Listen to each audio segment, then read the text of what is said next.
The book, The Nonverbal Advantage, uncovers the secrets and science of body language at work.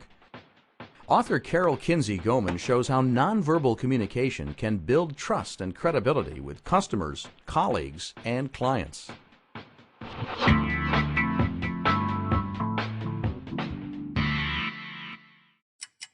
Did you know that within 7 seconds of meeting people, they've already formed their first impression of you?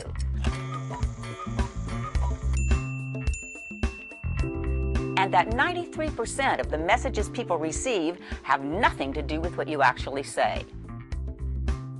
Nonverbal communication is more powerful and primitive than verbal expression. Now, your nose may not grow when you tell a lie, although you may notice it itch. But the tiniest gesture, like the way you stand or enter a room, speaks volumes about your attitude and motives. Here are 4 secrets to using body language effectively. Number 1, the gaze. We all know the importance of eye contact. We give and receive more information from the eyes than any other part of the body. But did you know that there are 2 types of eye contact, and each one serves a different purpose? The first is called the business gaze. Now, if you create an imaginary triangle with the eyes at the base and the apex at mid-forehead, you've just mapped out the look of business, or the business gaze. When you keep your gaze in that area, you non-verbally signal a no-nonsense, business-like approach.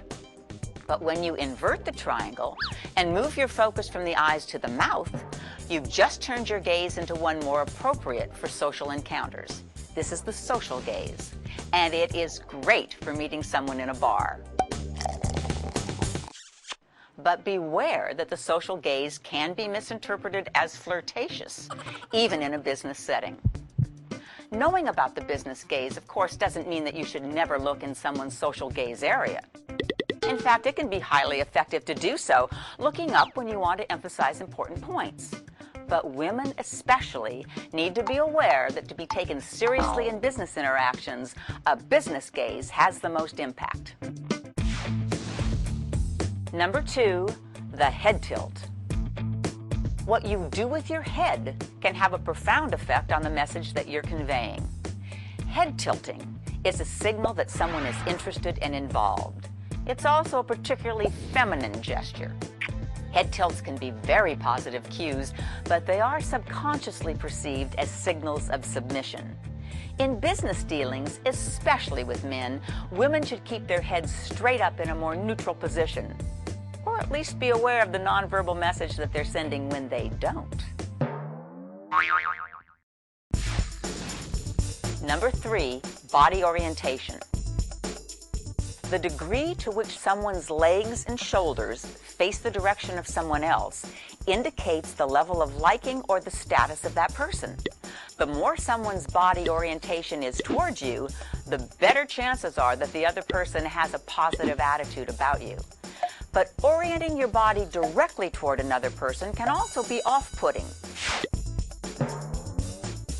Standing in a squared-off position toe-to-toe may be equated with confrontation. Just picture 2 boxers as they face off just before the bell rings. Well, men tend to avoid this position with other men. Instead, they tend to position themselves at oblique angles because that's perceived as more open and friendly. Women, on the other hand, are very comfortable facing one another directly.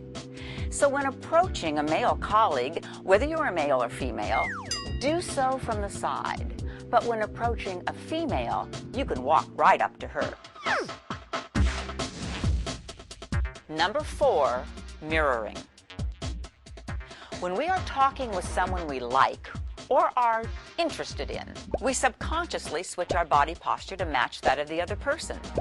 We mirror that person's nonverbal behavior, signaling that we're connected and engaged. So when a colleague mirrors your body language, it's his way of nonverbally saying that he likes or agrees with you. Mirroring starts by observing a person's body posture and then subtly letting your body reflect his position. So, if his arms are crossed, slowly begin to cross your arms. If he leans back, you do the same. When done with intent, mirroring can be an important important part of developing business relationships.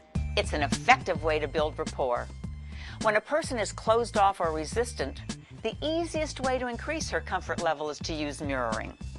This technique is useful with clients, sales prospects, customers, and coworkers.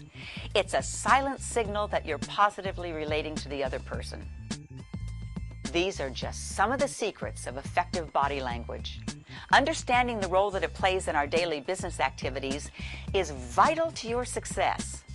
I sure hope you enjoy reading my book.